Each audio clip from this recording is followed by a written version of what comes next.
বিয়েকে কঠিন করবেন না, আল্লাহর দোহাই লাগে। যে সমাজে বিয়ে করা কঠিন ওই সমাজে জিনা করা সহজ, আর যেই সমাজে বিয়ে করা সহজ ওই সমাজে জিনা করা কঠিন, ঠিক কিনা? আপনি বাংলাদেশের উদাহরণে আসেন, বাংলাদেশে বিয়ে করা সহজ না কঠিন? কঠিন। 8 লক্ষ টাকা মোহরানা দেয়া লাগবে, এত টাকা পামু কই? কথা বলেন। কিন্তু পরকিয়া করা সহজ, অবৈধ সম্পর্ক বিল্ড আপ করা, গার্লফ্রেন্ড বয়ফ্রেন্ড সম্পর্ক রাখা, বান্ধবীরে বাদাম খাওয়ালে আপনার সাথে চলে আসবে, ঠিক কিনা? তার মানে অল্প পয়সায় এই হারাম সম্পর্কগুলোকে অর্জন করা যায়। আর বিয়ে করতে চাইলে বাবা বলে আগে নিজের পায়ে দাঁড়া। তো এতদিন কার পায়ে দাঁড়াইছে? কথা কি বুঝতে পারতেছেন? এজন্য কিশোরগঞ্জের ছেলের বাপ মেয়ের বাপ যারা আসছেন, বিয়েটারে সহজ করে দেন, সহজ করে দেন। এই উঠতি বয়সের যুবক যুবতী, কিশোর কিশোরী তাদের যৌবনের তাড়নায় যে পাপগুলো করে তার একটা পার্সেন্টেজ গুনাহ আপনার বাবা হিসেবে আপনার আমলনামাতেও আছে না নাই? এজন্য খবরদার, বিয়েটারে সহজ করে দিবেন, পরিবার গঠন করবেন। বিয়ের চাইতে ভালো কাজ পৃথিবীতে হতে পারে না। বিয়ে করলে রিজিক খুলে যায়, কপাল খুলে যায়। ওয়াদাটা কার? চিল্লায় বলেন কার? কাজী নজরুল ইসলাম অল্প বয়সে বিয়ে করেছেন। আমাদের স্বাধীনতার স্থপতি এদেশের মহান নেতা বঙ্গবন্ধু শেখ মুজিবুর রহমান অল্প বয়সে বিয়ে করেছেন। মহাত্মা গান্ধী অল্প বয়সে, সব বড় বড় নেতারা অল্প বয়সে বিয়ে করেছেন। কিন্তু তারা যে সফল হয়েছে, কোনো সমস্যা হয়েছে? কথা কয় না। আমাদের স্বাধীনতার স্থপতি বঙ্গবন্ধু শেখ মুজিবুর রহমান, উনি সফল না ব্যর্থ? চিল্লায় বলে সফল। তো উনি যে কম বয়সে বিয়ে করে সফল হয়েছে, এই বিয়ে ওনার কোনো বাধা দিছে? কথা বলেন। ঝামেলাটা হইলো ওনারা কম বয়সে বিয়ে করে সফল হয়েছেন, আর আমরা সফল হয়ে তারপরে বিয়ের পিড়িতে বসতে চাই, ঠিক কিনা? সফলতার কোনো শর্টকাট নাই। বিয়ে করেন, সফল বানায় দিবে কে? এজন্য বিয়ে করতে রাজি আছেন তো সবাই? সবাই রাজি? যারা একটা করছেন তারাও হাত তুলছেন। আজকে খবর আছে বাড়িতে গেলে। আল্লাহ তুমি কবুল করো। কিশোরগঞ্জের যে যুবক ভাইরা আজকের মাহফিলে এসে মাহফিলটাকে সার্থক করলো, তাদেরকে তুমি সাইয়েদনা ওমরে ফারুকের মতো ঈমানি তেজ দাও। ইসলামকে বিজয়ী শক্তি হিসেবে দেখার জন্য যত স্যাক্রিফাইস নাজরানা পেশ করা দরকার সব পেশ করার তৌফিক দাও। তো কোরআনে মানুষের নামে সূরা আছে, প্রাণীর নামে আছে। যেমন প্রাণীর নামে আপনারা বলছিলেন সূরা বাকারা। বাকারা মানে কি? গাভী। মৌমাছির নামে আছে সূরাতুন নাহাল। তারপর মাকড়সার নামে আছে সূরাতু আনকাবুত। পিঁপড়ার নামে আছে সূরাতু আন-নামল। জিন জাতির নামে আছে সূরাতু, মুনাফিকদের নামে আছে সূরাতুল, মুমিনদের নামে আছে সূরাতুল। সুবহানাল্লাহ পড়বেন না? তার এই ধারাবাহিকতায় এই সূরাটির নাম সূরাতু আলে ইমরান। ইমরানের পরিবারের নামে সূরা। আলহামদুলিল্লাহ পড়েন। তো আমি যে আয়াত তেলাওয়াত করেছি, এই আয়াতে আল্লাহ তাআলা আমাদেরকে পথ দেখিয়েছেন। আমাদেরকে পথ দেখায় কে?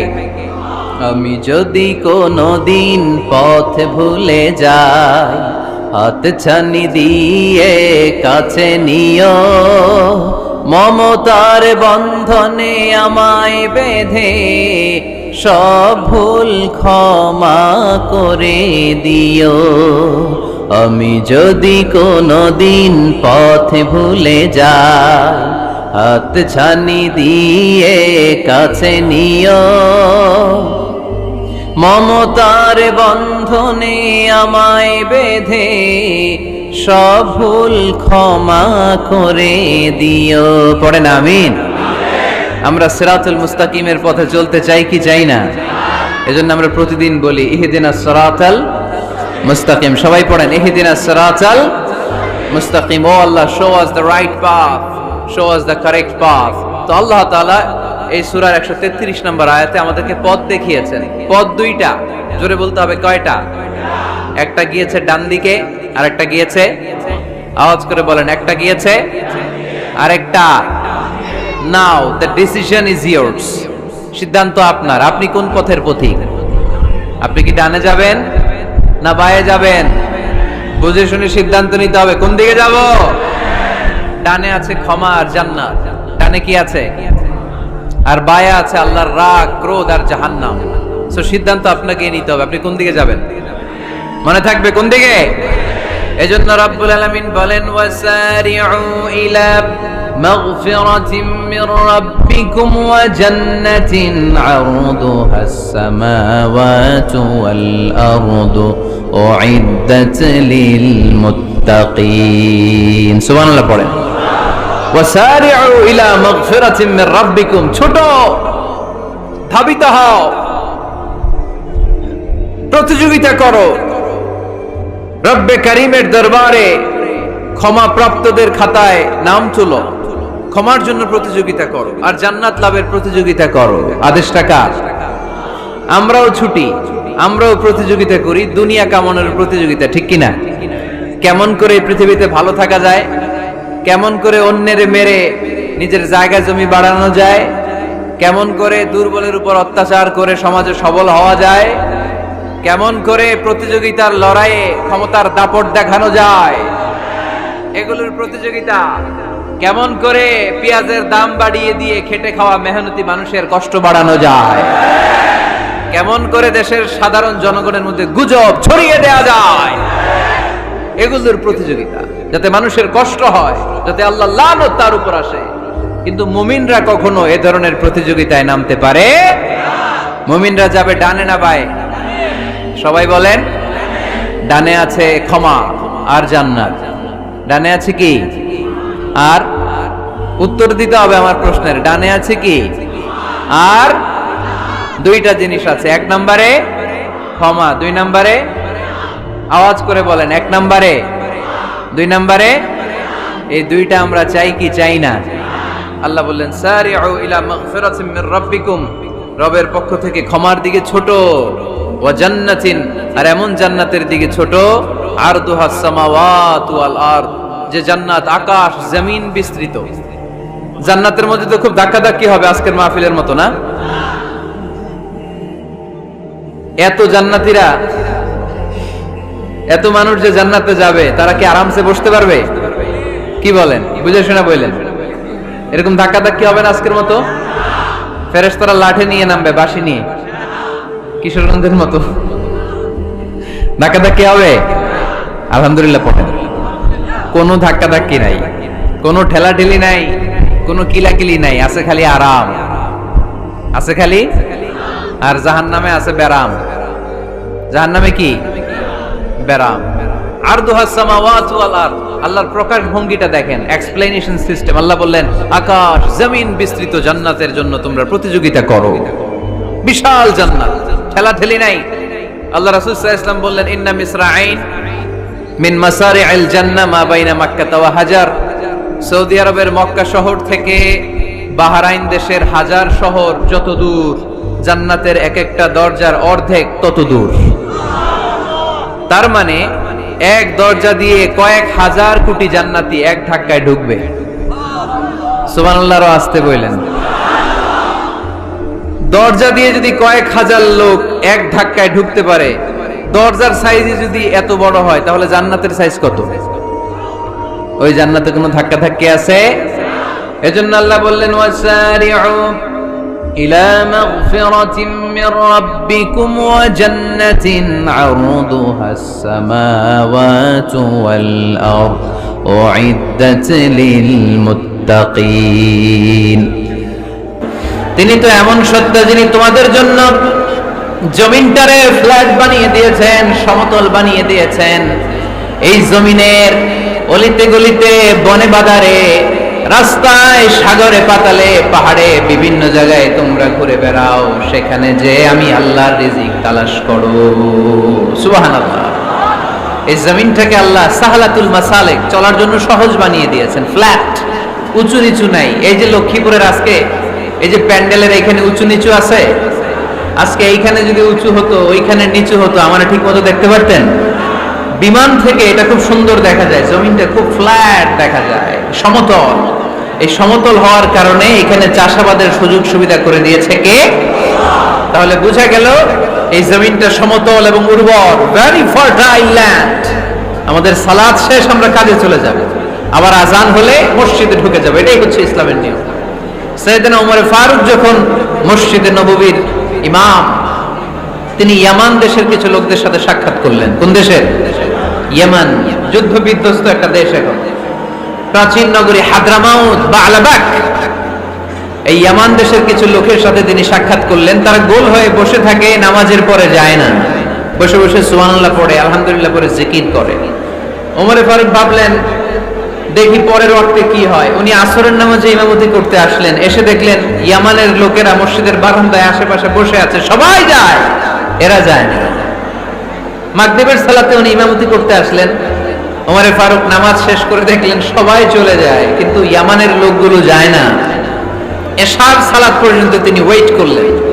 এশার নামাজ পড়ে চলে যাওয়ার সময় ওমরে ফারুক দেখলেন সবাই নামাজ পড়ে কাজে চলে যায়, কিন্তু ইয়ামান দেশের লোকগুলো যায় না। ওমরে ফারুক বললেন, মা বালুকুম মা খাতবুকুম, ঘটনা কি, কি হয়েছে তোমাদের? সবাই নামাজ পড়ে চলে যায়, কাজে যায়, তোমরা যাও না কেন? এখানে কি করো? ইয়ামানিরা বলতে শুরু করলো, নাহনু আল মুতাওয়াক্কিলুনা আলাল্লাহ, আমরা এখানে আল্লাহর উপর তাওয়াক্কুল করে বসে আছি। ওমরে ফারুক অবাক হলেন, আনতুম আল মুতাওয়াক্কিলুনা ফিল্লাহ, তোমরা আল্লাহর উপর তাওয়াক্কুল করে বসে আছো? তো এই যে সারাটা দিন ঘাপটি মেরে এখানে বসে থাকলে তোমাদের খাবার আসে কোত্থেকে? উপার্জন হয় কি করে? ইনকাম আসে কোত্থেকে? রুজি রুটি হয় কোত্থেকে?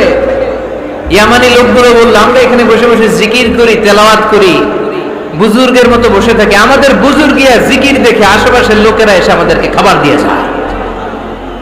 ওমরে ফারুক বললেন, সর্বনাশ, তাইলে তো তোমরা আল মুতাওয়াক্কিলুনা ফিল্লাহ, তোমরা হচ্ছে আল মুতাওয়াক্কিলুনা আলা বা'দিকুম বা'দা, একে অপরের উপর নির্ভরশীল। যারা প্লেটে করে খাবার নিয়ে আসে তোমরা তাদের উপর তাওয়াক্কুল করছো, কারণ তারা যদি প্লেট ভরে খাবার নিয়ে আসে তোমাদের পেটে কোনো দানা পানি পড়বে না। তোমরা আল্লাহর উপর মুতাওয়াক্কিলুনা আলাল্লাহ, তোমাদের সাধ্যের সবটুকু করার পরে তারপরে তোমরা তাওয়াক্কুল করবে। কি সুন্দর ইসলাম! এক সাহাবী বললেন, ইয়া রাসূলুল্লাহ, আমি ওটে চড়ে এসেছি, তো আপনি তো আমাদেরকে তাওয়াক্কুলের ওয়াজ করেছেন, আমি ওটের রশিটা গাছের মধ্যে না বেঁধে যদি শুয়ে থেকে আল্লাহর উপর তাওয়াক্কুল করি, ওটটা থাকবে না? বিশ্বনবী বললেন, না, তোমার ওট থাকবে না, আগে রশি দিয়ে ওটটা বাঁধো, ইআকিলহা সুম্মা তাওয়াক্কাল আলাল্লাহ, আগে টাইট করে রশি দিয়ে গাছের সাথে ওটের রশিটা বাঁধো, এরপর আল্লাহর উপর তাওয়াক্কুল করো। এটার নাম তাওয়াক্কুল। চিল্লায় বলেন ঠিক কি না? আপনার পার্টটা আপনার করতে হবে, আপনার যে রোল, এই রোলটা প্লে করতে হবে। আপনার সর্বোচ্চটুকু করার পরে আমরা তাওয়াক্কুল করি একজনের উপর। চিল্লায় বলেন তিনি কে?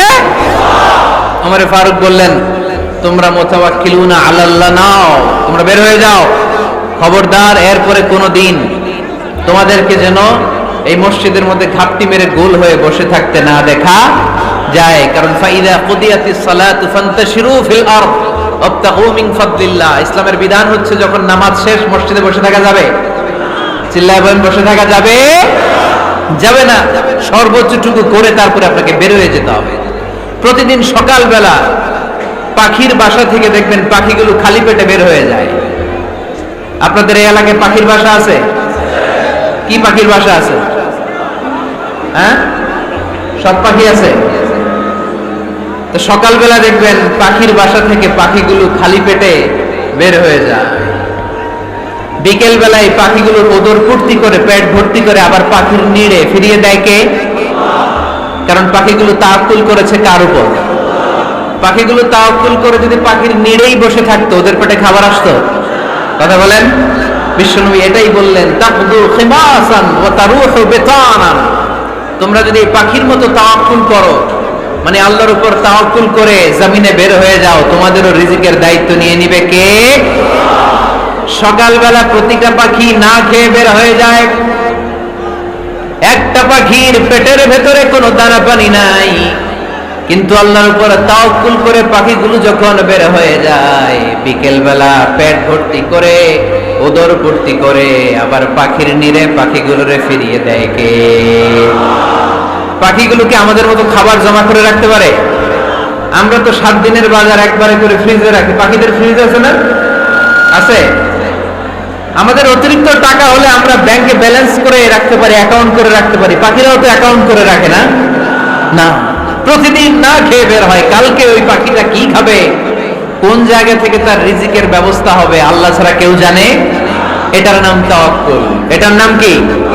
আমাদের সাধ্যের, আমাদের ক্যাপাসিটি আমাদের ক্যাপাবিলিটির সবটুকু করে আমরা তাওয়াক্কুল করি একজনের উপর। চিল্লায় বলেন তিনি কে? এজন্য ইসলাম আমাদেরকে শিখায় সালাত যখন শেষ বের হয়ে যাও, কাজে নেমে পড়ো। কাজে কোনো লজ্জা নাই, পরিশ্রমে কোনো লজ্জা আছে? যিনি রিক্সা চালায় এতে তার কোনো লজ্জা আছে? দিনমজুর, কুলি, ঠেলা গাড়ি চালায়, ছোট্ট ব্যবসা করে, এতে কোনো লজ্জা আছে? লজ্জা নাই। খেয়াল রাখবেন, লজ্জা হচ্ছে অলসতায়। লজ্জা কিসে?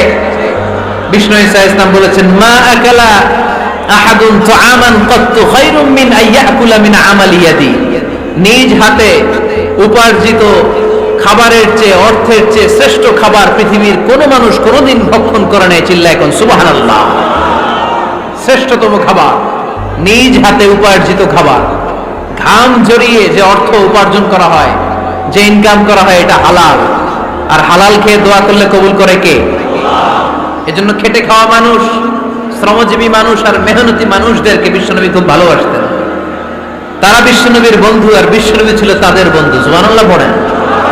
এত ভালোবাসতেন বিশ্বনবী খেটে খাওয়ার মেহনতি মানুষদেরকে। সব সময় বিষ্ণু ইসলাম তাদের জন্য দোয়া করতেন। এজন্য যারা খেটে খায় তারা কপালওয়ালা, তারা মুস্তাজাবুদ দাওয়া। তারা কি? মুস্তাজাবুদ দাওয়া মানে এমন ব্যক্তি যে ব্যক্তি দোয়া করতে দেরি হয় কিন্তু দোয়া কবুল হতে দেরি হয় না। আপনারা এখানে ব্যবসা করেন কে কে? দেখি তো, হাত তুলেন তো। ব্যবসা, মাশাআল্লাহ, অনেক ব্যবসায়ী আছে তো দেখি। আচ্ছা, হাত নামান। চাকরি করেন কে কে? চাকরি, চাকরিও তো অনেক করে দেখি, হাত নামান। প্রবাসী, ছুটিতে দেশে আসছেন। হুজুর আমি আছি, কই? আপনি দেখতে আসছেন? মাশাআল্লাহ। কোন দেশে থাকেন? সৌদি আরব। আলহামদুলিল্লাহ। সৌদিতে ভাল লাগে নাকি সৌদি স্বপ্নের দেশ, খাটতে খাটতে জীবন শেষ? ইনশাআল্লাহ। আচ্ছা, ইউনিভার্সিটির স্টুডেন্ট আছো কারা কারা দেখি? মাশাআল্লাহ, হাত নামাও। ক্লাস 5 থেকে ইন্টারমিডিয়েট পর্যন্ত পড়াশোনা করতেছো অথবা দাখিল আলিম পর্যন্ত, কারা কারা দেখি?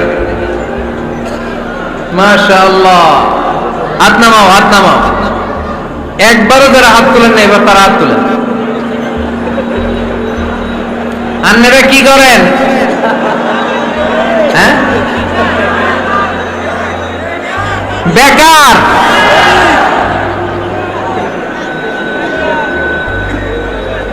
বাংলাদেশে চাকরির বাজার খুব মন্দা, ঠিক কিনা?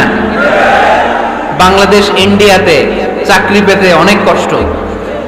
সামান্য একটা পদের জন্য যেখানে চেয়েছে ক্লাস 8 পাস, এখানে ডবল মাস্টার ডিগ্রি অ্যাপ্লাই করছে কয়েক লক্ষ। এজন্য আমাদেরকে উদ্যোক্তা হতে হবে। You have to be the entrepreneur. আমাদের উদ্যোক্তা দরকার, বেশি বেশি নতুন নতুন উদ্যোক্তা। নিজেই এমন আইডিয়া নিয়ে আসবে যে আইডিয়া বিক্রি করে, দুর্দান্ত আইডিয়া দিয়ে তুমি পুরো দেশ কাঁপিয়ে দিতে পারো। পারা যাবে না লক্ষ্মীপুরের ছেলেরা? আইডিয়ার অনেক দাম। You have to generate new ideas. নতুন নতুন আইডিয়া এনে মানুষ গোটা বিশ্বকে তাক লাগিয়ে দিচ্ছে। এই যে গত কয়েক বছর আগে কারের একটা রাইড চালু হয়েছে, নাম হয়েছে উবার। কি নাম? ঢাকায় যারা চলাফেরা করেন তারা হয়তো চড়েছেন। উবারের নাম শুনছেন না? এই উবার কোম্পানি কি করে জানেন? নিজেদের ব্যবসা নাই, পুঁজি নাই, পাত্তি নাই, অফিস নাই, কিচ্ছু নাই, কোটি কোটি টাকা হাতায় নিচ্ছে। Just idea, just they are generating new ideas. নতুন নতুন আইডিয়া দিয়ে গোটা বিশ্ব কাঁপিয়ে নিয়েছে একটা মোবাইল অ্যাপসের মাধ্যমে। কিসের মাধ্যমে? Mobile apps. একটা কোম্পানি খুলেছে, গোটা বিশ্বের সব প্রাইভেট কারওয়ালারা ওইখানে রেজিস্ট্রেশন করে আপনি মোবাইলে কোথায় যাবেন, কোত্থেকে যাবেন লিখবেন, গাড়ি আপনার বাড়ির সামনে এসে হাজির। তার একটা পার্সেন্টেজ ওই উবার কোম্পানি পায়। ইউনাইটেড স্টেটস অফ আমেরিকার একটা স্টেট আছে সান ফ্রান্সিসকো, ওইখান থেকে শুরু করছে। 775টা সিটিতে ওদের অপারেশন আছে। বাংলাদেশে ঢাকাতেও আছে। আমি মালয়েশিয়াতে থাকি, ওখানেও আছে, ওখানেও আমরা চড়ি। প্রায় 63টা দেশে ওদের কাজ বাজ আছে। গত বছরে 2018 সালে ওদের প্রফিট ছিল, রেভিনিউ ছিল 11.27 billion US dollar. 11.27 US billion dollar. Just they are selling their ideas. নতুন নতুন আইডিয়া দিয়ে গোটা বিশ্ব কাঁপাচ্ছে। এই উবার যখন চালু হলো, আমি যখন মালয়েশিয়ায় শুনলাম বাংলাদেশে নতুন আরেকটা বাইর হইছে, পাঠাও। কি নাম? এটা বোধহয় সারা বাংলাদেশ ব্যাপী হয় নাই, 3টা জায়গায়, সিলেটে, চট্টগ্রামে আর ঢাকায়। এরা আরো চালাক।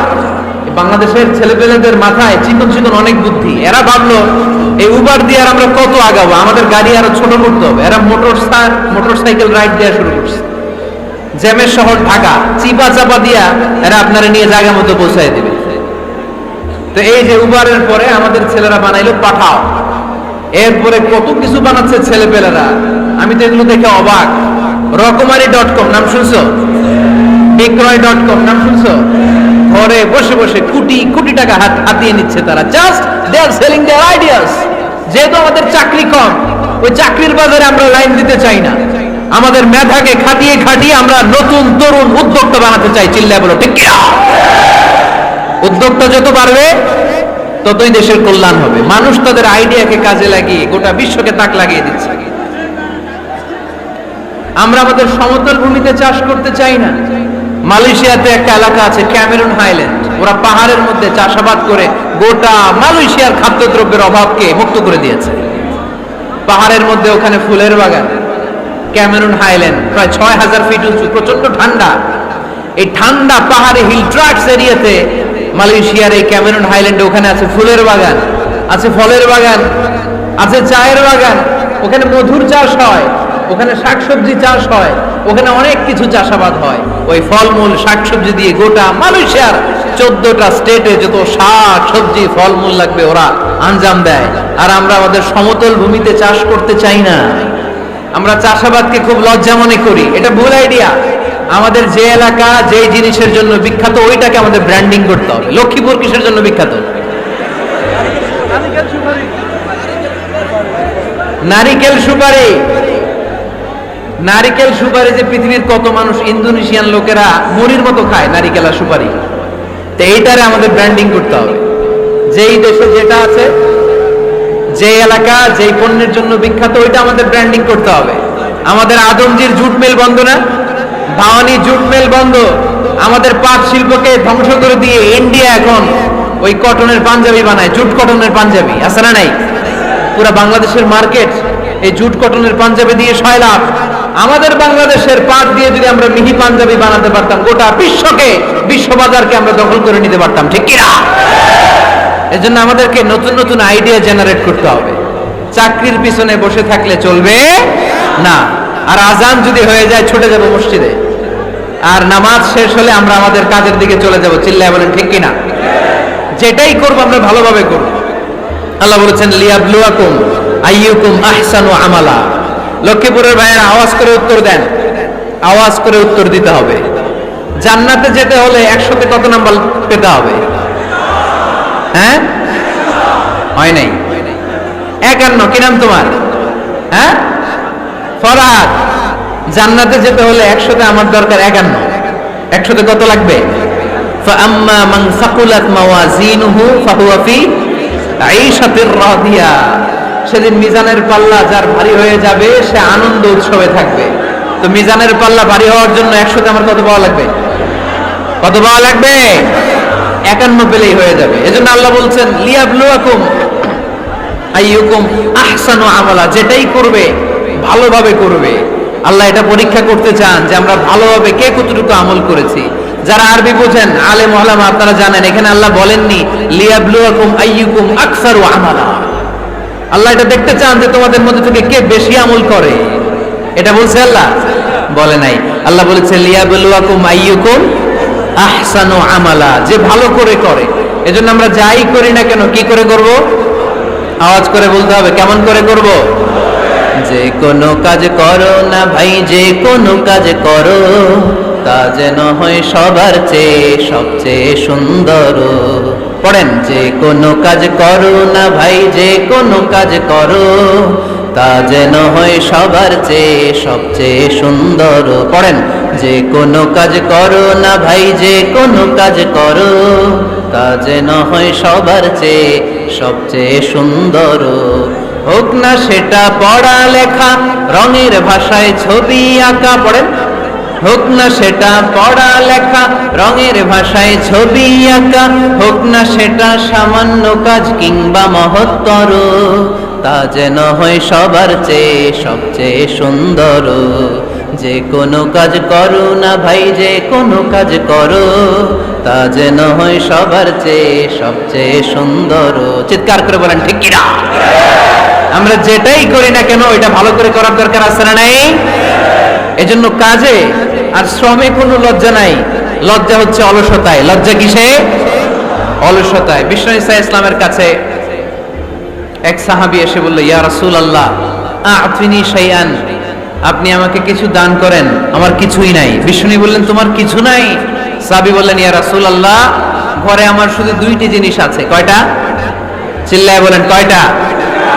এক হচ্ছে একটা জামা, দুই হচ্ছে পানি খাওয়ার একটা জগ। বিষ্ণু বললেন, এই দুইটাই নিয়ে আসো। বিশ্বনবীর কথা শুনে ওই সাহাবী ঘর থেকে জামা নিয়ে আসলেন, পানি খাওয়ার জগ নিয়ে আসলেন। বিশ্বনবী সাল্লাল্লাহু আলাইহি ওয়াসাল্লাম ওনার মুবারক হাত দিয়ে এক হাতে জামা ধরে আরেক হাতে পানির জগটা ধরে সাহাবীদের দিকে উদ্দেশ্য করে বললেন, মাইয়াশতারি হাদাইন, এই দুইটা জিনিস কেনার মতো কে কে আছে দেখি? কয়েকজন হাত তুললো। বিশ্বনবী বললেন, কত দিয়ে কিনবা? এক সাহাবী বলে, ইন্নী আশতারিহিমা বিদিরহাম, ও নবী যদিও এগুলো আমার দরকার নাই, কিন্তু আপনি যেহেতু নিলামে ডাক তুলেছেন, ইয়া রাসূলুল্লাহ ইয়া হাবিবাল্লাহ, আপনার সম্মানে আমি 1 দিরহাম দিয়ে দুইটা জিনিস কিনে নেব। 1 দিরহাম, একটা জামা, একটা পানি খাওয়ার জগ, দাম কত? 1 দিরহাম। বিশ্বনবী বললেন, না না, 1 দিরহাম তো অনেক কম হয়ে যায়, মাইয়াজিদু আলা যালিক, এর চেয়ে বেশি দামে কে কিনবা?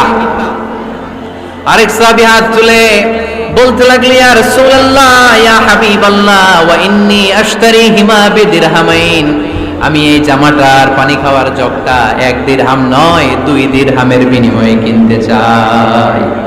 বিষ্ণু ঈসা ইসলাম ওই সাহাবাকে দিয়ে দিলেন, দিয়ে 2 দিরহাম নিয়ে যে লোকটা ভিক্ষা করতে এসেছিল তার হাতে 2 দিরহাম দিয়ে বললেন, যাও 1 দিরহাম দিয়ে ঘরে খাবার কিনে দিয়ে আসো, আরেক দিরহাম দিয়ে একটা কুঠার কিনে নিয়ে আসো।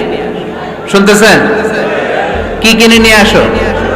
কুঠার দিয়ে কি করে? গাছ কাটে। ওই সাহাবী কুঠার কিনে নিয়ে আসার পরে বিশ্বনবী নিজ হাতে কুঠারের মধ্যে একটা কাঠের হাতল লাগাই দিলেন। আল্লাহু আকবার! হাতল ছাড়া কুঠার ইউজ করা যাবে? বিশ্বনবী নিজ হাতে ওই কুঠারের ভেতরে একটা হাতল লাগাই দিলেন আর বললেন, লা উরিদু আন আরাকা 15 আইয়াম, এই কুঠার নিয়ে জঙ্গলে যাও, গায়ে অনেক শক্তি আছে, কাঠ কাটো, এই কাঠ কেটে বাজারে বিক্রি করো, সামনের 15 দিন যেন আমি আমার চোখের সামনে তোমার না দেখি। বিশ্বনবীর পরামর্শ অনুযায়ী কুঠার নিয়ে ওই সাহাবী জঙ্গলে চলে গেলেন।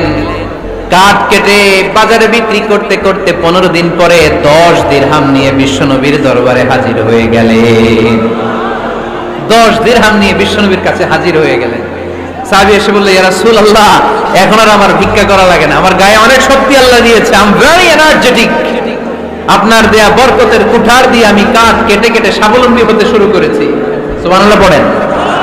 আমি এখন 10 দিরহামের মালিক। বিশ্বনবী বললেন, লা আইয়াহতাতিবা আহাদুকুম হুজমাতান আলা যাহরিহি খায়রুম মিন আইয়াসআলা শাইআন ফায়ু'তিয়াহু আও ইয়ামনাহু, যাদের গায়ে শক্তি আছে তারা ভিক্ষা না করে কাঠ কেটে পিঠে সেই বোঝা নিয়ে বাজারে বিক্রি করা অনেক ভালো, কারণ কারো কাছে যদি তুমি হাত পাতো সে দিতেও পারে নাও দিতে পারে, আর কষ্ট করলে কষ্ট কোনোদিন বৃথা যায় না। চিল্লায় বলেন ঠিক কিনা? বিষ্ণু ঈসা ইসলামের অনুপ্রেরণায় এই সাহাবা অল্প কিছুদিনের ব্যবধানে স্বাবলম্বী হয়ে গেলেন। What is the moral of the story? বিশ্বনবীর এই প্রফেটিক স্টোরি থেকে আমাদের কি শিক্ষা? লেসন নাম্বার 1, বিশ্বনবী চাইলেই ওই 2 দিরহাম দিয়ে বলতে পারতো, যাও খাবার দাবার কিনে ফ্যামিলিতে দিয়ে আসো। সে ওই 2 দিরহাম নিয়ে খাবার দাবার কিনে ফ্যামিলিকে খাইয়ে রাত্রে আবার ভিক্ষায় নামতো। কথা কন? রাত্রে কি করতো? ভিক্ষায় নামতো। বিষ্ণু ঈসা ইসলাম তাকে কাজ করে খাওয়ার জন্য উৎসাহ দিলেন। পাশাপাশি বিষ্ণু ঈসা ইসলাম পার্মানেন্ট সলিউশন দিলেন। এজন্য পার্মানেন্ট সলিউশনের ব্যবস্থা করতে হবে। অনেকে আমরা যাকাত দেই, যাকাতের শাড়ি দেই, যাকাতের লুঙ্গি দেই, আছে না নাই? লক্ষ্মীপুরে এরকম দেয় নাকি? কি দেয়? হ্যাঁ, গাড়ি, গাড়ি দেয়, শাড়ি না। জাকাতের শাড়ি, জাকাতের লুঙ্গি বলতে কোনো কথা ইসলামে নাই। এগুলো খুব কম দামি শাড়ি, যাদেরকে এগুলো দেয়া হয় তাদেরকে অপমান করা হয়, ঠিক কিনা? আল্লাহ বলেছেন ওয়ালাকাদ কাররামনা বানি আদম, I have dignified the status of the sons of Adam. আমি আদমের সব সন্তানদেরকে সম্মানিত করেছি। সুবহানাল্লাহ পড়েন। আপনাদের চেয়ে সম্মানিত কেউ আছে? মানুষের চেয়ে সম্মানিত গোটা বিশ্বে আর কোনো মাখলুকাত আছে? নাই। এজন্য জাকাতের শাড়ি দেয়া যাবে না, জাকাতের লুঙ্গি দেয়া যাবে না। জাকাতের শাড়ি আপনারা দেখছেন, এটারে একবার ধোয়ার পরে দ্বিতীয়বার পরা যায় না। মশারি কি পাতলা, এর চেয়েও পাতলা। এই জন্য জাকাতের শাড়ি, জাকাতের লুঙ্গি বলতে ইসলামে কোনো পরিভাষা নাই। আপনাকে স্বাবলম্বী করে দেওয়ার চেষ্টা করতে হবে।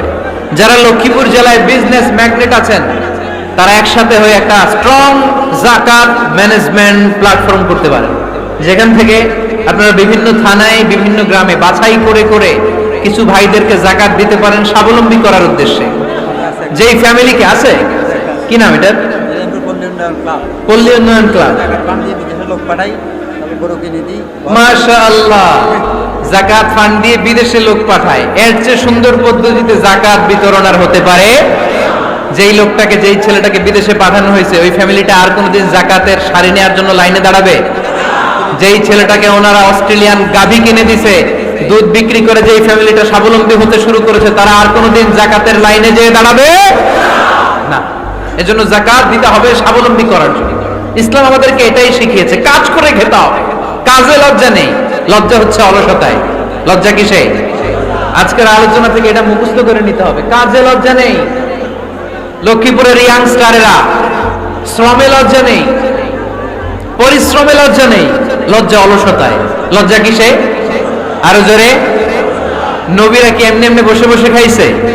কঠিন পরিস্থিতিতেও নবীরা পরিশ্রম করে উপার্জন করা লেগেছে, ঠিক কিনা? সাইয়েদনা মারিয়াম আলাইহিস সালাম, যার নামে আল্লাহ তাআলা কোরআনে একটা সূরা দিলেন, উনি পৃথিবীতে এমন একজন মহিয়সী নারী, যেই নারীর গর্ভে, যেই নারীর পেটের ভেতরে স্বামীর স্পর্শ ছাড়া সন্তান দিয়েছে কে? সাইয়েদনা ঈসা আলাইহিস সালাম পেটে আসলেন। মারিয়াম আলাইহিস সালাম লজ্জা পেলেন।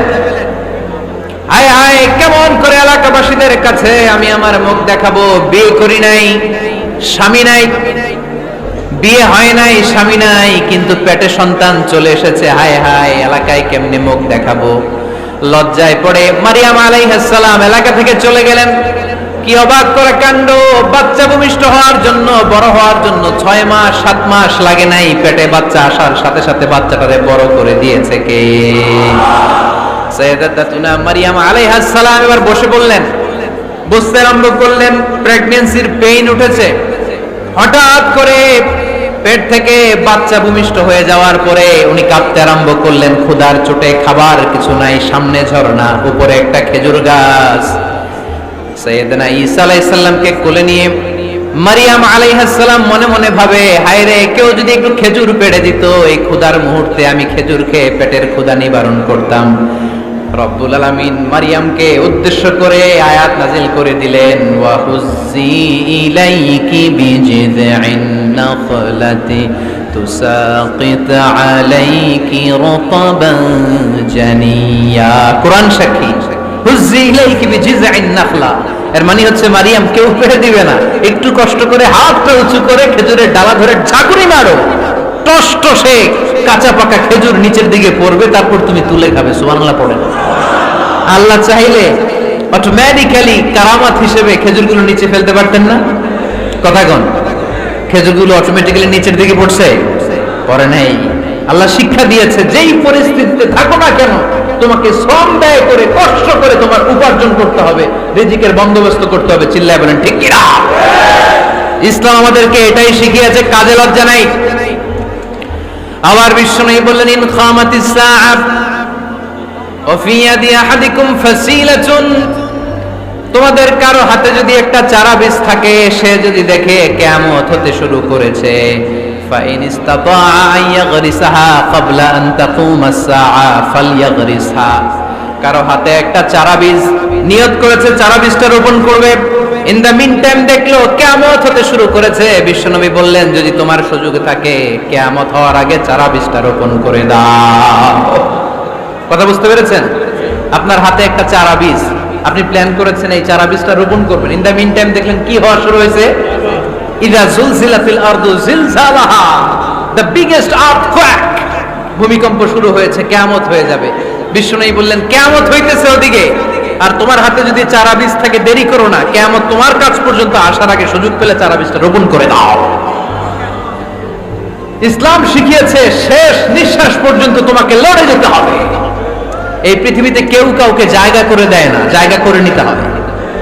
এই পৃথিবীটা, the life is not a bed of roses, এটা ফুল বিছানো কোনো ফুল সজ্জা নয়, এটা কণ্টকাকীর্ণ। কেউ আপনার স্পেস করে দিবে না, কেউ আপনাকে সুযোগ করে দিবে না, কেউ আপনার জায়গা করে দিবে না, বরং আপনি জায়গা করে নিলে টাইনা নিচে নামাবে। কথা বলেন? এজন্য কখনো অলসতাকে স্থান দেয়া যাবে। রাসূল বাত্তালি, দুক্কানু শয়তান, অলস মস্তিষ্ক শয়তানের আড্ডা। অলস যদি কেউ থাকে এটারে টেনে বেঁধে কাজে নামাবে, পারা যাবে? আলহামদুলিল্লাহ লক্ষ্মীপুরে এরকম অলস ছেলে পেলে নাই।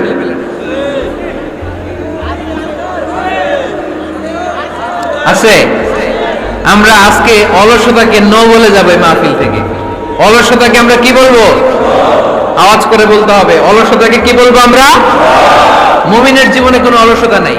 অলস হয় মুনাফিকরা। অলস হয় কারা? চিল্লায় বলতে হবে। মুমিনরা অলস হয়? অলস হয় কারা? এজন্য কোরআনে আল্লাহ একথাও বলে দিলেন, ওয়াইদা কামু ইলাস সালাতি কামু কুসালা ইউরাউনান নাসা ওয়ালা ইয়াযকুরুনাল্লাহা ইল্লা কালিলা। সুবহানাল্লাহ পড়েন। মুনাফিকরা যখন মানুষকে দেখানোর জন্য নামাজে যায়, ওই নামাজে তাদের ইখলাস নাই, ওই নামাজের ভেতরে তাদের কোনো খুশু খুদু নাই, ওই নামাজের ভেতরে আছে শুধু অলসতা। ওই নামাজে কি আছে? কিন্তু আমরা যখন নামাজে যাই আমাদের অলসতা আছে? আমরা নামাজ পড়লে আমাদের হৃদয়টারে সজীব করে দেয় কে? আমরা ওযু করলে আমাদের মনটাকে চাঙ্গা করে দেয় কে? আমরা মসজিদে ঢুকলে হৃদয়টাকে প্রাণবন্ত করে দেয় কে? মুমিন তো নামাজে গেলে চাঙ্গা হয়, মুমিন ওযু করলে চাঙ্গা হয়। বিষ্ণু ঈসা ইসলাম বললেন, ইয়াকিদু শাইতানু আলা কাফিয়াতি রাসি আহাদিকুম ইদা নাম। খেয়াল করে শুনবেন লক্ষ্মীপুরের ভাইরা, চমৎকার একটা হাদিস। আমরা যখন ঘুমোতে যাই, শয়তান আমাদের প্রত্যেকের বিশাল লম্বা রাত ঘুমাও, অনেক সময় আছে ঘুমাও, রাত 5টা বেজে যাচ্ছে, তাহাজ্জুদের সময় শেষ হয়ে যাচ্ছে, তখনও শয়তান বলে রাত অনেক লম্বা ঘুমাও।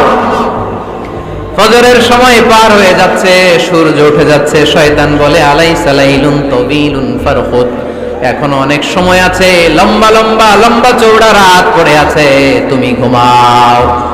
বিশ্বনবী বললেন, ফাইনিস্তাইকাযা ওয়া যাকারাল্লাহ ইনহাল্লাত উকদা। আমার উম্মতের কেউ যখন ঘুম থেকে জেগে ঘুম থেকে ওঠার দোয়া পড়া শুরু করে দেয়, অলসতার প্রথম গিটটা সাথে সাথে খুলে দেয় কে? আপনি ঘুম থেকে উঠেই যখন ঘুম থেকে ওঠার দোয়া পড়বেন, আপনার অলসতার প্রথম গিট খুলে দেয় কে? ঘুম থেকে ওঠার দোয়াটা কি? আলহামদুলিল্লাহিল্লাযী আহইয়ানা বা'দা মা আমাতানা ওয়া ইলাইহিন নুশুর। প্রশংসা সে আল্লাহ, যে আল্লাহ আমাদেরকে লম্বা একটা ঘুম শেষে, মৃত্যু শেষে আমাদেরকে ঘুম থেকে উঠালেন। এই দোয়াটা পড়ার সাথে সাথে শয়তান যে 3টা গিট মারছে, ওই 3টার একটা খুলে দেয় কে? ফাইন তাওয়াদ্দা ইনহাল্লাত উকদা। ঘুম থেকে জেগে ঘুমের দোয়া পড়ার পরে যখন কেউ ওযু করে ফেলে, অলসতার দ্বিতীয় গিটটাও খুলে দেয় কে? ওযু করার পরে ফাইন সাল্লাত ইনহাল্লাত উকদা, নামাজের মুসল্লায় দাঁড়িয়ে যখন নামাজ শুরু করে দেয়, অলসতার 3 নাম্বার গিটটাও খুলে দেয় কে? 3টা গিট যখন খুলে দেয়, বিষ্ণু ঈসা ইসলাম বললেন, ফাআসবাহা নাশীতাল কলব। নাশীত, তখন মুমিন বান্দা সজীব হয়ে ওঠে, প্রাণবন্ত হয়ে ওঠে, উচ্ছ্বসিত হয়ে ওঠে। ওয়া ইল্লা হাবিসান নাফসি কাসলান। আর যদি ঘুমিয়ে থাকে, 3টা গিট তার মাথার পেছনে শয়তানের অলসতার লেগে থাকে, তাহলে তার দিনটা শুরু হয় অলসতা দিয়ে, আর সে হয় অলসতার রাজা। চিল্লা এখন ঠিক কিনা? এজন্য আমরা কি অলস হতে চাই না কর্মঠ হতে চাই? কোন নবীরা কি অলস ছিলেন? পৃথিবীতে কোন নবী অলস ছিলেন? সব নবী কর্মঠ ছিলেন। বিষ্ণু ঈসা ইসলাম বললেন, মা বাআসাল্লাহু নাবিয়্যান ইল্লা রাআল গানাম, এই পৃথিবীতে এমন কোন নবী নাই যেই নবী বকরি চড়ায় নাই। কি চড়ায় নাই? বকরিরে আপনারা লক্ষ্মীপুরের ভাষায় কি বলেন? কি বলেন? ছাগল। তো পৃথিবীতে এমন কোন নবী নাই যেই নবী কি চড়ায় নাই? ছাগল চড়ায় নাই। সাহাবারা বললেন, ইয়া রাসূলুল্লাহ আনতা কাযালিক, আপনিও ছাগল চড়াইছেন? বিষ্ণু ঈসা ইসলাম বললেন, না, আমিও ছাগল চড়িয়েছি। ওয়া ইন্নী আরআহা আলা কারারিতি আহলি মক্কা, আমি তো মক্কাবাসীদের অল্প কিছু পয়সার বিনিময়ে তাদের ছাগলগুলোকে চড়িয়ে দিতাম। সুবহানাল্লাহ পড়বেন না? বিষ্ণু ঈসা ইসলাম ছাগল চড়াতেন। ছাগল চড়ানো সহজ কাজ না কঠিন কাজ? কেন কঠিন এটা? হ্যাঁ, টেরা খুঁটি মারে। হ্যাঁ, কি করে? বসে থাকতে হয়। তো ছাগল যারা পালে তারা জানে ছাগল পালা কত কষ্ট। ওরা ডানে টান দিলে ও কই যায়? রশি ধরে বায়ে টান দিলে কই যায়? সামনে টানলে কই যায়? পিছনে টানলে কই যায়?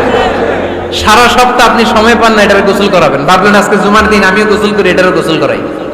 এটারে আপনি পুকুর ঘাটে নিবেন, টান দিয়েছেন, ওর বাপের কিরা ও 1 ইঞ্চিও সামনে যাবে না। ঠিক কি না? এই টেরা প্রাণী আল্লাহর কি মহিমা।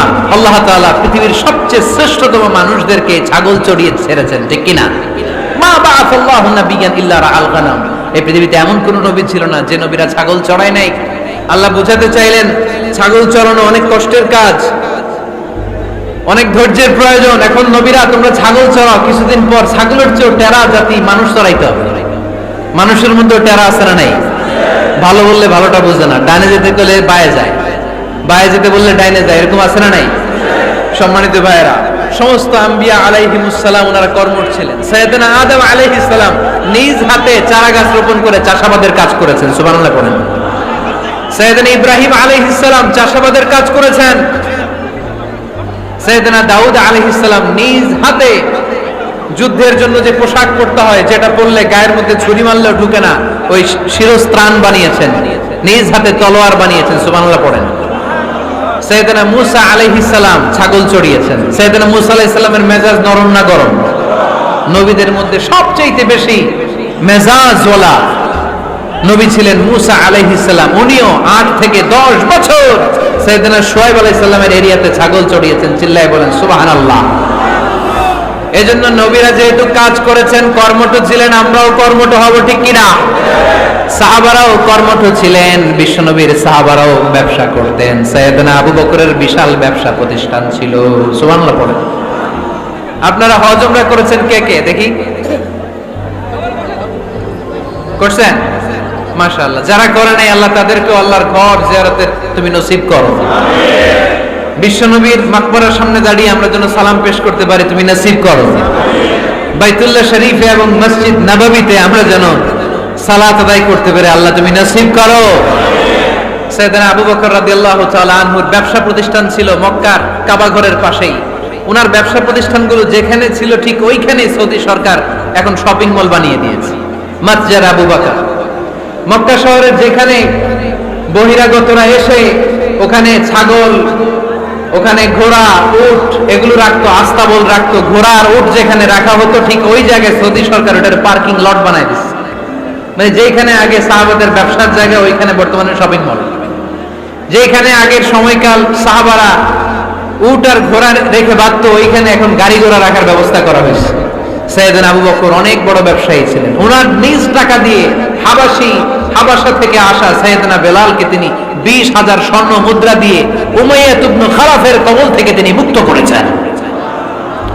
সাইয়েদনা উসমান যুন্নুরাইন বড় ব্যবসায়ী ছিলেন।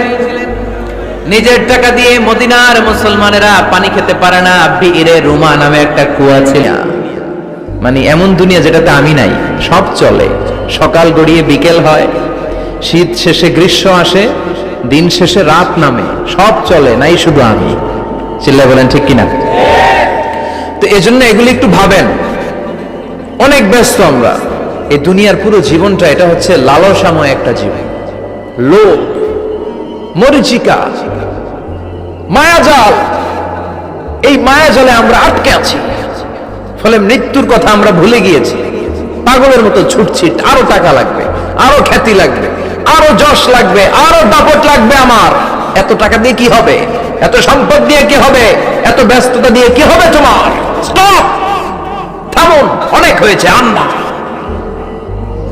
থামুন, take a rest, take a breath and think about death.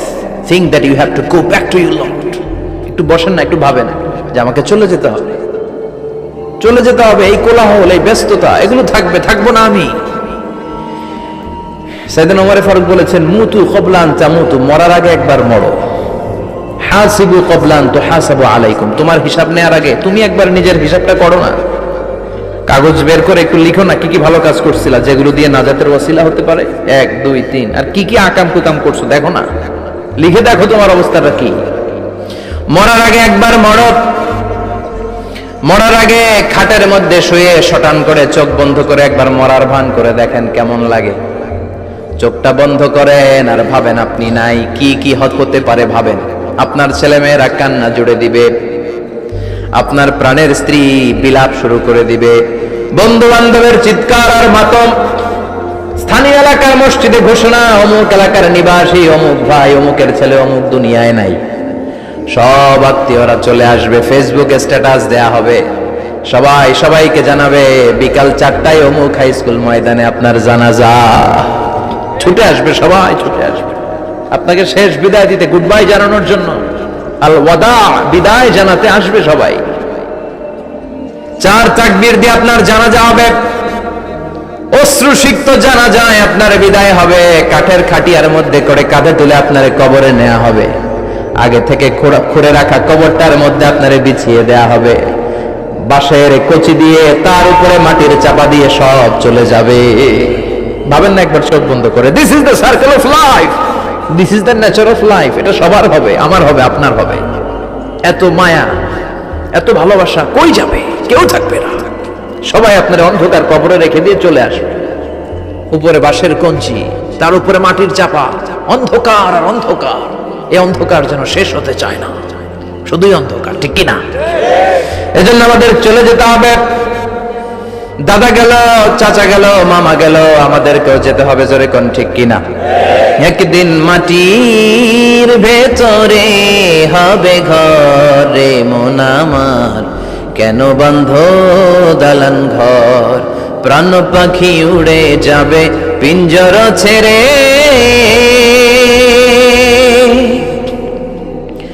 ধরা ধামে সবই রবে, তুমি যাবে চলে, বন্ধু বান্ধব যত, মাতা পিতা যারা সুত, সবই হবে তোমার পরে, মন আমার কেন বন্ধ দালান ঘর, একদিন মাটির ভেতরে হবে ঘরে মন আমার, কেন বন্ধ দালান ঘর, ঠিক কিনা?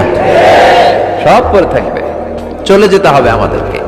এজন্য আখিরাতের কথা যেন আমাদের স্মরণ হয়। বিষ্ণুই বলতেন, নাহাইতু কুমান জিয়ারাতিল কুবুর, আমি তোমাদেরকে কবর জিয়ারত করতে আগে নিষেধ করতাম, কিন্তু এখন নিষেধাজ্ঞা প্রত্যাহার করে নিলাম।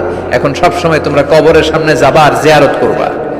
কবরস্থানে জানতো বড় কৃষ্ণপুরের এই গ্রামের কবরস্থান আছে কোন দিকে?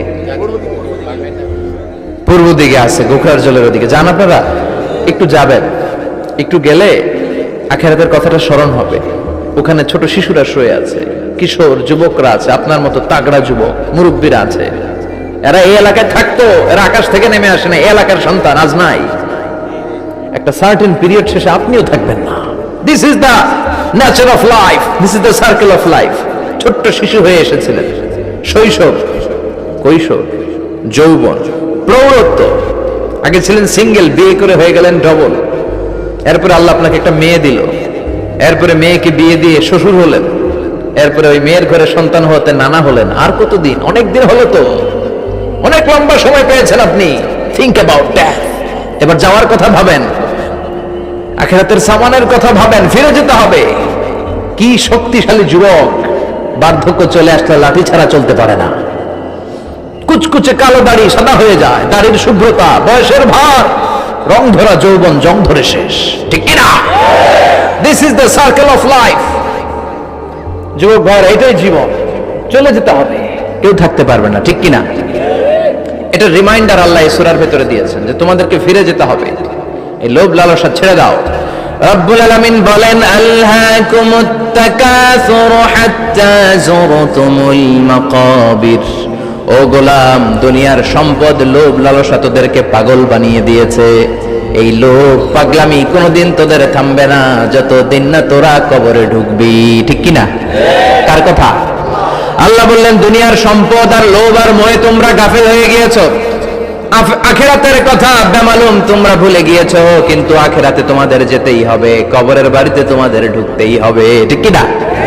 যেতেই হবে, আমরা ভুলে যাই। আলহাকুমুত তাকাসুর, অতিরিক্ত পাওয়ার লোভ, বেশি বেশি খাওয়ার লোভ, বেশি বেশি জমানোর লোভ মানুষকে গাফেল বানিয়ে দিয়েছে।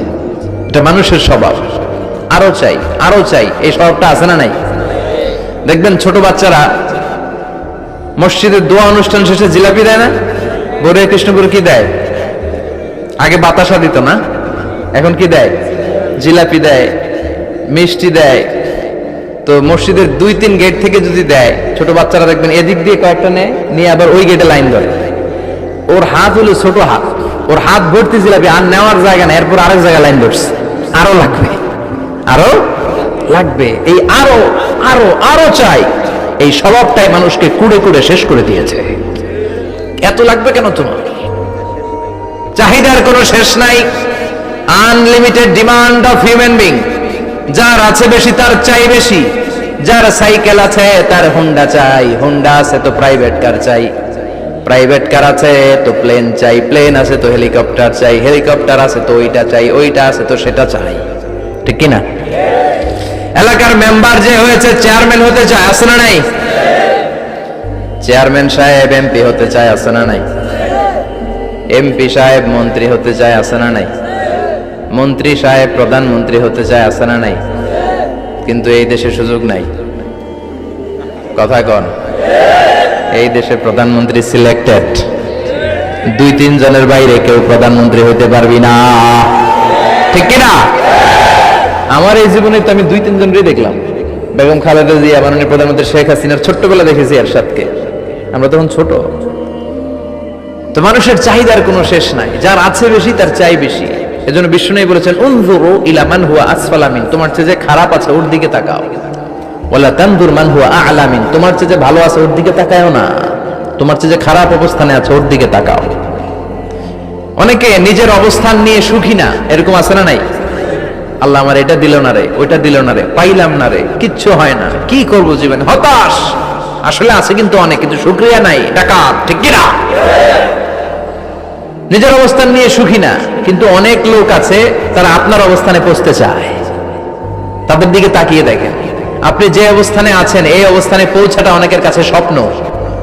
তারা প্রতিনিয়ত সংগ্রাম আর স্ট্রাগল করে যাচ্ছে আপনার অবস্থানে পৌঁছতে, আর আপনি এটা নিয়ে সন্তুষ্ট না। শেখ সাদির নাম শুনেছেন? বালাগাল উলা কাশাফাত দুজা, এই কবিতাটার রচয়িতা ইরানের বিখ্যাত এক কবি। উনি একবার আর্থিক সমস্যার মধ্যে দিয়ে সময় কাটাচ্ছেন, টাকা নাই, পয়সা নাই, পায়ে দেওয়ার মতো জুতা নাই। উনি খুব দুঃখ পেলেন, হায় রে, আমি ইরানের এত বড় কবি, আমার পায়ে দেওয়ার মতো জুতা নাই। দুঃখ ভরা মন নিয়ে রাস্তায় হাঁটতে বেরোলেন। হাঁটতে হাঁটতে হঠাৎ দেখলেন একটা লোক শুয়ে শুয়ে কাঁদছে, ওই লোকটার 2টা পাই নাই, পাই নাই। উনি সেজদায় পড়ে গেলেন, আল্লাহর কাছে ক্ষমা চাইলেন, আল্লাহ অনেক দিয়েছ, শুকর আলহামদুলিল্লাহ। এজন্য যেই পরিস্থিতিতেই থাকি না কেন আমরা কি করব? জোরে বলেন, কি করব? এজন্য আল কানাতু মিনাল ইসলাম, অল্পে তুষ্ট থাকার নাম হলো ইসলাম। সম্পদ লাগবে কিন্তু সম্পদের পাহাড় লাগবে না, ঠিক কি না? অল্প খান, অল্প পড়েন, অল্প জামান, অল্পের ভেতরে বরকত ঢুকাইয়া দিছে কে? দেখবেন যাদের সম্পদ অল্প তারা সুখী বেশি। জরিপে এটা দেখা গিয়েছে, অনেক সার্ভেতে এটা এসেছে, যারা সম্পদশালী এরা দুঃখী বেশি, এদের দুঃখ বেশি, টেনশন বেশি। খুব স্বাভাবিক, টাকা যার বেশি রোগ তার বেশি, টাকা যার বেশি টেনশন তার বেশি, টাকা যার বেশি ঘরে শান্তি তার কম, আছে না নাই? ঘরের ভেতরে অশান্তি, ছেলে কথা শোনে না, ছেলে টানে গাঞ্জা, মেয়ে করে পরকিয়া, আছে না নাই? স্ত্রী কথা শোনে না, ভালোবাসা নাই, ঘরটা জাহান্নামের টুকরা। রোগ বালাই, এক একটা হসপিটাল বিল পরিশোধ করতে মাসে 5 লাখ 10 লাখ, আছে না নাই? কিছু খেতে পারে না, ডাক্তার একেবারে ডায়েট মেনু বেঁধে দিয়েছে। ডায়েট, ভেরি ডায়েট মেনু, এটা এটা এটা এটা কিছুই খাবেন না, শুধু গরু খাবেন না, খাসি খাবেন না, চিংড়ি খাবেন না, খালি ঘাস খাবেন। ইচ্ছে মতো ঘাস খাবেন, মানে ঘাস জাতীয় যত আইটেম আছে সব খাবেন। শাক খাবেন, সবজি খাবেন, সালাদ খাবেন। গরু, চিংড়ি, মুরগি, গোশত, ইলিশ কিছু খেতে পারে না। তাহলে রোগ বেশি, খাওয়ার মজা নাই, ঘরে সাংসারিক শান্তি নাই, খালি বেড়াম আর বেড়া, ঠিক কিনা?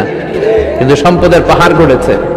আর অল্প যারা খায়, অল্প পড়ে, রিক্সাওয়ালা, কুলিওয়ালা, অল্প বেতনের চাকরি, কিন্তু হক হালালি মেনে চলে, দেখবেন শান্তি আছে অনেক।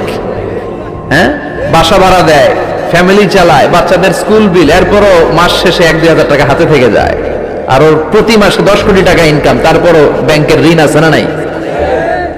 সুখ কারে বলে? কিভাবে আপনি সুখকে ডিফাইন করবেন?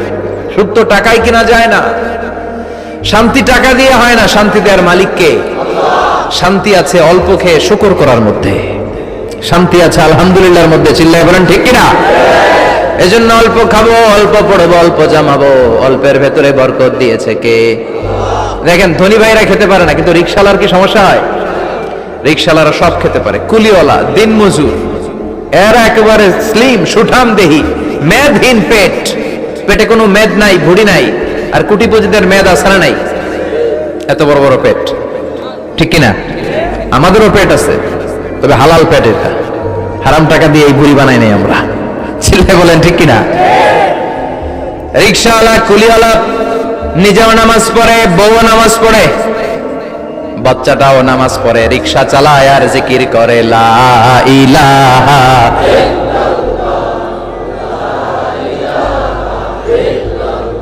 লা ইলাহা ইল্লাল্লাহু মুহাম্মাদুর রাসূলুল্লাহ সাল্লাল্লাহু। সুখ আর শান্তি, তাদের ঘরে সুখ। ধনী, কোটিপতি, ভিআইপি, সিআইপিস, এদের রাতে ঘুম নাই। 1 ঘন্টা ঘুমানোর জন্য 4টা ট্যাবলেট খাওয়া লাগে, এরকম আছে না নাই? কিন্তু ঘুমের জন্য যে ট্যাবলেট খাওয়া লাগে, রিক্সাওয়ালা এটা জানেই না। ওর যেখানে রাইত ওইখানেই, ওর মাথা বিছনায় লাগতে দেরি, ওর ঘুম আসতে দেরি হয়। ওর ঘুমে নাকের ডাকের আওয়াজে ট্রাকের ইঞ্জিনও ফেল। সুবহানাল্লাহ। অনেক বেশি সম্পদের পাহাড় করা লাগবে, এই চিন্তা যেন আমাদের মাথায় না আসে। চিল্লায় বলেন ঠিক কিনা? এজন্য রব্বুল আলামিন বলেন আলহাকুমুত তাকাসুর হাত্তা যুরতুমুল মাকাবির। বেশি বেশি সম্পদ উপার্জনের আকাঙ্ক্ষা তোমাদেরকে আখিরাত থেকে গাফেল বানিয়েছে। এই গাফলতি কশিন কালেও তোমাদের কমবে না যতক্ষণ না তোমরা কবরে ঢুকবা। হাত্তা যুরতুমুল মাকাবির, মাকবারাতুনের প্লুরাল মাকাবির, যতক্ষণ না কবরে না ঢুকবা, কবরস্থান তোমার আবাসস্থল না হবে, ততক্ষণ পর্যন্ত এই চাই চাই মানসিকতা কমবে। মানুষের স্বভাব হলো আরো চাই, আরো চাই, আরো চাই করে। ফকিরেরা কারা? আল্লাহ গালি দিয়ে বললেন তোরা সব ফকিরনি। তোরা কি?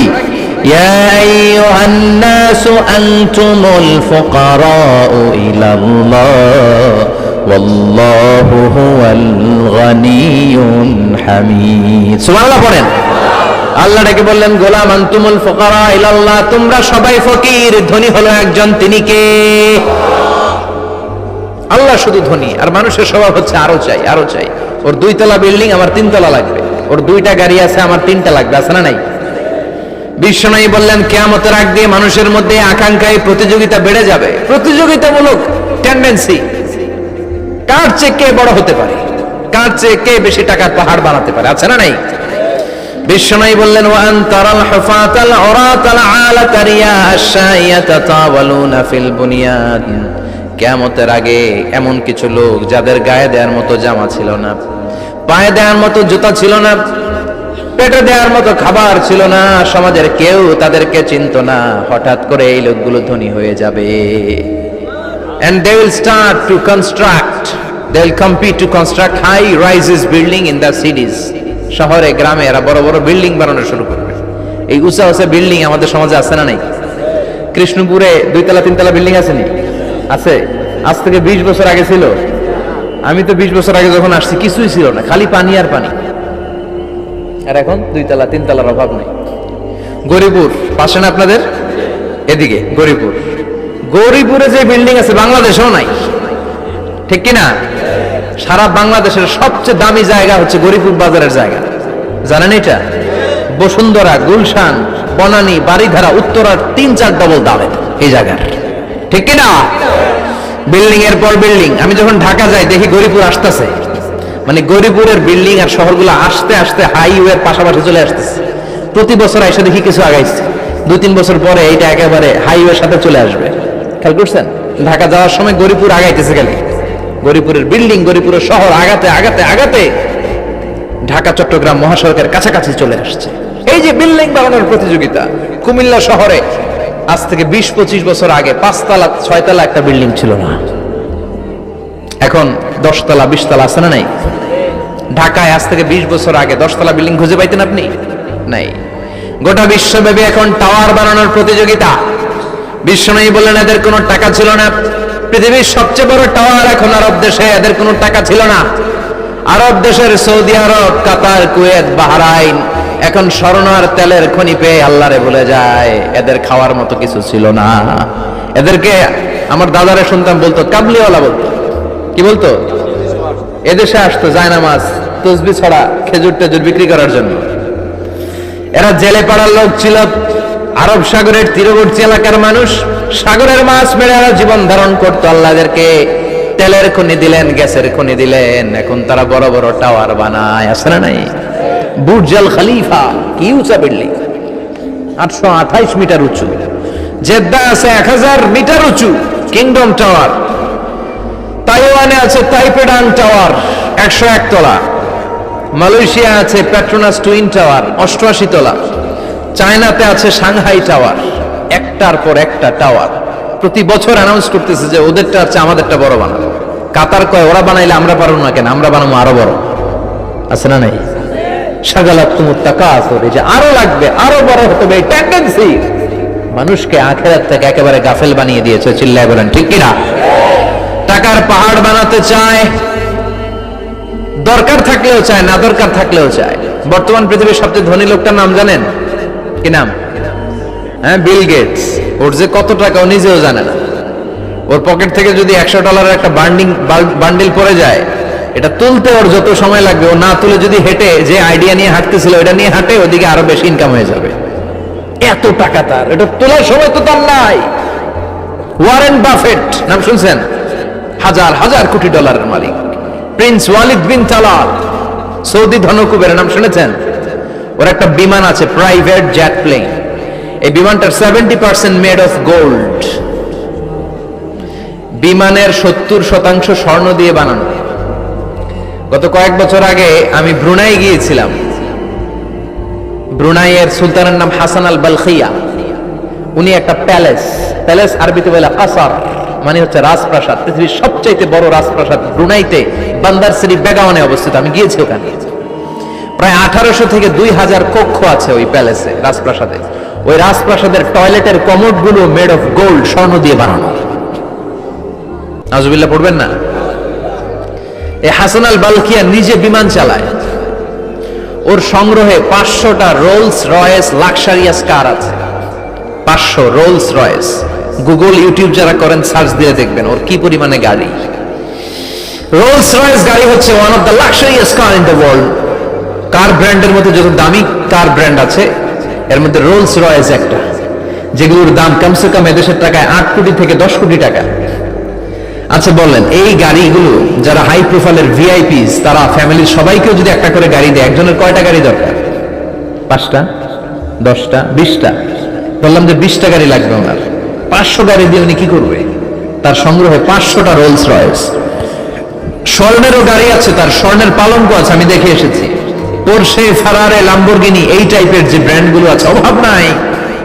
তার মানে আছে, যার বেশি চায় তত বেশি। চিৎকার করে বলেন ঠিক না? এজন্য আল্লাহ বললেন আল্লাহকুমুত তাকাসুর হাত্তা যুরতুমুল মাকাবির। দুনিয়ার লোভ তোমাদেরকে আখিরাত থেকে গাফেল বানিয়ে দিয়েছে। দুনিয়ার লোভ লালসার মধ্যে পড়ে আখিরাতকে বেমালুম তোমরা ভুলে গিয়েছো। এই গাফলতি কোনোদিন কমবে না যতদিন না তোমরা কবরে ঢুকো, ঠিক কি না? সম্পদ উপার্জনে ইসলাম বাধা দেয় না, কিন্তু সম্পদ হৃদয়ে স্থান দেয়া যাবে না। সম্পদ উপার্জন করতে হবে, খরচ করে ফেলতে হবে। বেশি সম্পদশালী হতে হলে আল্লাহর সন্তুষ্টির জন্য যাকাত দিতে হবে। কি দিতে হবে? দে জাকাত তোরা দে রে জাকাত, তোর দিল খুলবে পরে আগে খোলো খাত। দে জাকাত তোরা দে রে জাকাত। ঠিক কিনা? দিল পরে খুলবে, আগে হাত খোলেন। হাত খুললে দেখবেন দিলটারে খুলে দিয়েছে কে? সাইয়েদনা মুসা আলাইহিস সালামের জামানায় ওনার চাচাতো ভাই ছিল মিশরের সবচাইতে বড় ধনী, যাকাত দেয় নাই। তার কি করুণ পরিণতি হয়েছে কোরআনে আছে না নেই? এত সম্পদ ছিল, তার সম্পদগুলো সে সিন্ধুকে আটকে রাখতো। আর এই সিন্ধুকের চাবিগুলো আলগানোর জন্য, কাঁধে নেওয়ার জন্য 10 জন লোক লাগতো। সিন্ধুক কাঁধে নেওয়ার জন্য, সিন্ধুকের চাবির গোছা কাঁধে নেওয়ার জন্য কয়জন? তাহলে কি পরিমাণ সম্পদ ছিল? সাইয়েদনা মুসা বললেন, সম্পদের মালিক তুই হস নাই, আল্লাহ বানাইছে। কারণ বলে ইন্নামা উতীতুহু আলা ইলমিন ইনদি, আল্লাহ আমারে সম্পদ দেয় নাই, আমি আমার মেধা খাটিয়ে সম্পদ বানিয়েছি। যাকাত আমি দিব না। মুসা বললেন, তাহলে আযাবে পড়বি। কারণ কই পারলে আযাব আনব। আল্লাহ বললেন, ফাখাসাফনা বিহি ওয়া বিদারহিল আরদ, ও মুসা নিরাপদ দূরত্বে চলে যাও, এখনই ভয়ঙ্কর ভূমিকম্প হবে, আযাব দেব। কারণ সহ কারণের সব সম্পদ আমি জমিনের ভেতরে ঢুকায়া দেব। আমি নিজে কারণের বাড়ি দেখে এসেছি। মিশরের রাজধানী কায়রো থেকে প্রায় 150 কিলো দূর একটা জেলা আছে, ফায়ুম জেলা। ওইখানে কারুনকে আল্লাহ তার সব সম্পত্তি সহ মাটিতে দাবিয়ে দিয়েছেন। দাবাতে দাবাতে হাঁটু পর্যন্ত যখন কারুন জমিনে দেবে যায়, ভাবছে উঠে যাবে। কোমর পর্যন্ত যখন মাটির মধ্যে দেবে যায়, ভাবছে উঠতে পারবে। গলা পর্যন্ত যখন দেবে যায়, হাত তুলা কয় আমি ঈমান আনলাম। ও মুসা, সব সম্পদ তোর, আর তোর আল্লাহর লয়া যা, খালি আমারে বাঁচা, আমারে। সব গাদ্দারদের একই পরিণতি। ফেরাউনরেও যখন আল্লাহ লোহিত সাগরে পানি খাওয়াতে খাওয়াতে পেটটা এত বড়, হাত তুলা কয় আনা মিনাল মুসলিমিন, আমি মুসলমান, আমি ভালো মানুষ। আল্লাহর কোরআন সাক্ষী, সে বলেছে আনা মিনাল বনি ইসরাইলরা যে আল্লাহরে মানে, আমিও তারে মানি, আমিও আল্লাহর দলের একনিষ্ঠ কর্মী। আর পানি খাইতে পারি না, আল্লাহ বাঁচাও। আল্লাহ কয় আরো খা।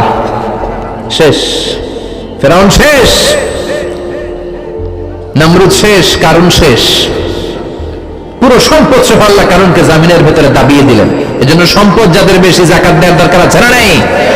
দারিদ্রতা বিমোচনের জন্য যাকাত দিবেন। যাকাতের শাড়ি লুঙ্গি এইভাবে না, অনেকে কিন্তু দেয় যাকাতের শাড়ি, যাকাতের লুঙ্গি, যাকাতের গামছা, এরকম ডাকাইত আছে না নাই? বাংলাদেশে এমনও হয়েছে যাকাতের শাড়ি দিবে বলে সে পত্রিকায় নিউজ করেছে, আর ওই শাড়ি আনার জন্য শাড়ি দিবে 5,000 মানুষ, এসেছে 5 লক্ষ। পদপৃষ্ট হয়ে 11 জন নারী এক জায়গায় মারা গিয়েছে। কিয়ামতের দিন আল্লাহ বিচারের কাঠগড়ায় এই বিজনেস ম্যাগনেটকে দাঁড়িয়ে সেদিন জিজ্ঞাসা করবে যে কেন তুই এদেরকে কষ্ট দিয়েছিলি? চিল্লা এখন ঠিক কিনা? এদের মৃত্যুর দায়ভার এই শিল্পপতি এড়াতে পারবে না। যাকাতের শাড়ি, যাকাতের লুঙ্গি বিতরণের জন্য আল্লাহ তোমার ধনী বানায় নাই। ধনীদের দায়িত্ব হলো গরিবের হাতে সম্পদ পৌঁছে দেয়া। ও ফি আমওয়ালিহিম হাক্কুন লিসাইলি ওয়াল মাহরুম। গরিব আমার কাছ থেকে সম্পদ আর যাকাত নিয়ে সে আমার প্রতি করুণা করেছে। আমি যাকাত দেই বলে আমি কোনো দয়া দেখাই নাই। কথা বুঝতে পেরেছেন? আইডিয়াটা ক্লিয়ার করে নেন। যাকাত দেয়া আমার জন্য কি? কথা বলেন, ফরজ। আর যে যাকাত নেয় তার জন্য যাকাত খাওয়া কি ফরজ? আমি গরিব মানুষ, আমি যাকাত খাবো না, না খেয়ে থাকুন, রোজা রাখুন। কথা কন, আমার যে যাকাত নেওয়া লাগবে আমার কোনো কথা নেই, কিন্তু আমি যে ধনী আমার দিতেই হবে, এটা ফরজ। তার মানে আমি দিয়ে আমি দয়া করি নাই, ও নিয়ে আমার বাঁচাইয়া দয়া করে গেছে। চিৎকার করে বলো ঠিক কিনা?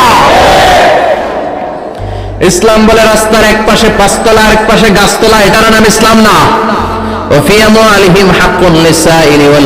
খেটে খাওয়া মানুষ, সুবিধা বঞ্চিত মানুষদের দ্বারে যে তুমি যাকাতের টাকা পৌঁছে দাও। যাকাতকে ফরজ করা হয়েছে দারিদ্রতা বিমোচনের জন্য। আপনি শাড়ি লুঙ্গি দিলে কি হবে? ওরে শাড়ি দিচ্ছেন দুপুরে, রাত্রেবেলা ও আরেক জায়গায় লাইন ধরে আছে, বিরিয়ানির প্যাকেট দিতেছে ওইখানে। কথা কোন, সারাটা বছর ও যাকাতের টাকা নেবে, ওর কিচ্ছু হবে না। বরং এমন কিছু তাকে করে দিতে হবে যেটা দিয়ে সে ফ্যামিলি লিড করতে পারে। একটা সিএনজি কিনে দেন, ওই ফ্যামিলিতে কোনো যুবক থাকলে সিএনজি চালায়া, অটো চালায় ফ্যামিলিটারে চালাবে। একটা টঙের দোকান করে দেন, চায়ের দোকান, চা বিক্রি করে ফ্যামিলিটারে চালাবে। অস্ট্রেলিয়ান একটা গাই কিনে দেন, গরুর দুধ বিক্রি করে তার ফ্যামিলি চলবে। কিংবা মাছের একটা খামার করে দেন, মুরগির খামার করে দেন, ঠিক কিনা? ওমরে ফারুক বলতেন এমন ভাবে জাকাত দাও যাতে করে যাকে জাকাত দিয়েছে জীবনে কোনোদিন সেজন্য আর কারো কাছে যে হাত পেতে জাকাতের জন্য দাঁড়িয়ে না থাকে। এই বিধানটা কার? এজন্য আল্লাহ বললেন